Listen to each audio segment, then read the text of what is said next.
तो दोस्तों आज हम इस वीडियो में बात करेंगे कि जब भी हम किसी डेंटिस्ट के पास जाते हैं वो देखकर ही हमें कि आपको इस दांत में रूट कैनाल कराने की जरूरत है। ऐसा क्या है कि हर डॉक्टर रूट कैनाल की बात करता है और हमसे पैसे लेने की कोशिश करता है।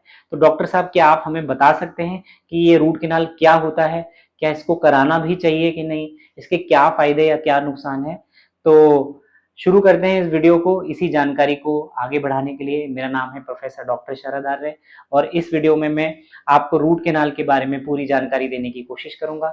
तो वीडियो को शुरू करने से पहले मेरी आपसे हाथ जोड़ के रिक्वेस्ट रहेगी कि इस वीडियो को लाइक करें, सब्सक्राइब करें, जिससे आने वाले समय में इससे जुड़ी सारी जानकारियां आपको मिलती रहें।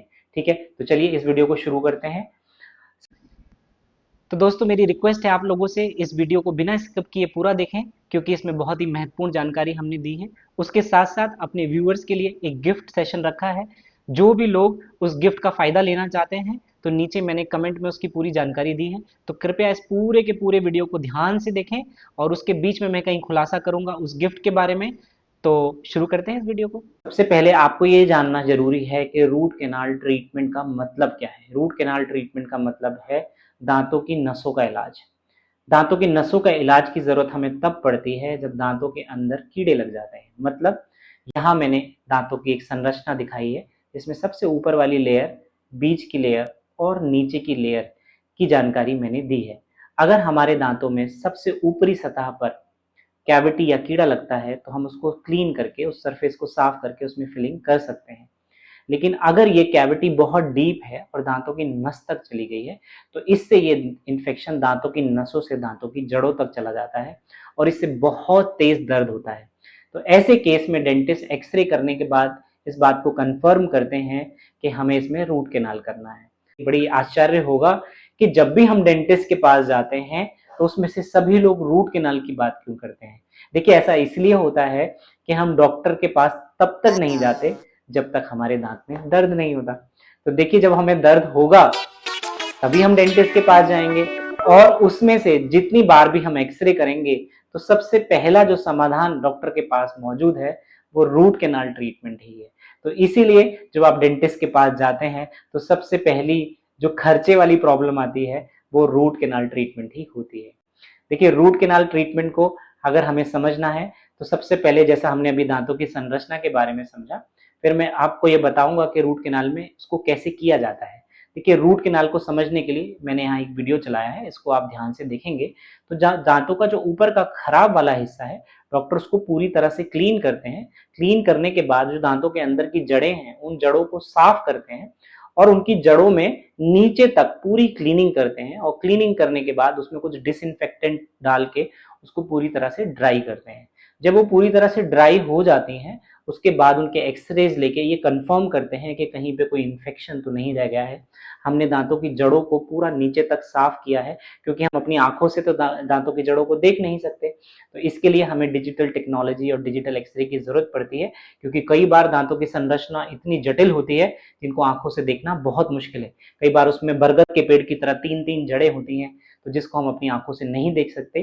तो इसके लिए डॉक्टर के पास कुछ एक्सपर्ट टूल्स होने चाहिए, कुछ डिजिटल एक्सरेज होने चाहिए और उसके पास एक्सपर्टीज होनी चाहिए। रूट कैनाल करने वाले स्पेशलिस्ट को हम एंडोडोंटिस्ट कहते हैं।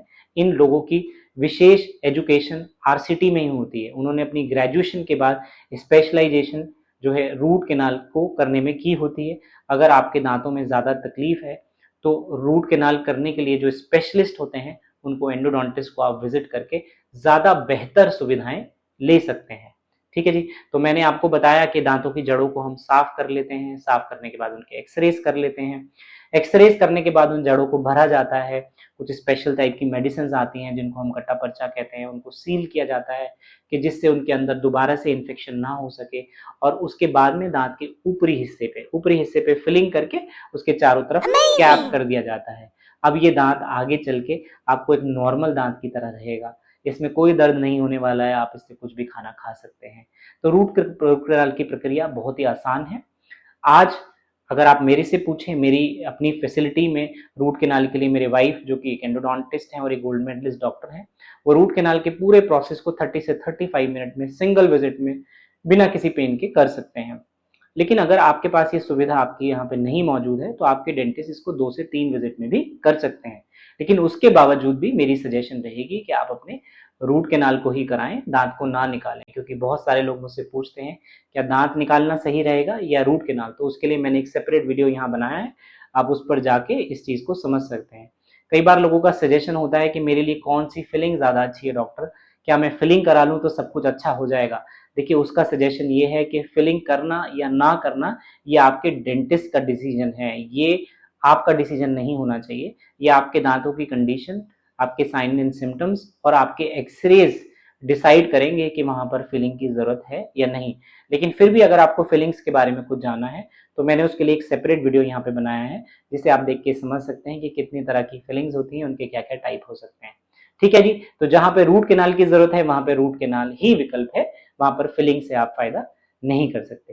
तो ठीक है, आप इस वीडियो को यहीं समाप्त करते हैं। इससे जुड़ी अगर आपको कोई भी जानकारी चाहिए तो यहाँ आप मेरे से कमेंट सेक्शन में कमेंट करके पूछ सकते हैं।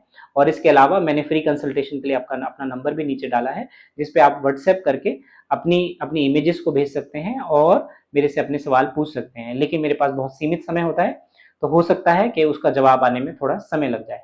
ठीक है जी, तो आगे आपके मुझे इजाजत दीजिए, हम फिर दोबारा मिलेंगे ऐसी ही जानकारी के साथ किसी नए वीडियो में। Thank you.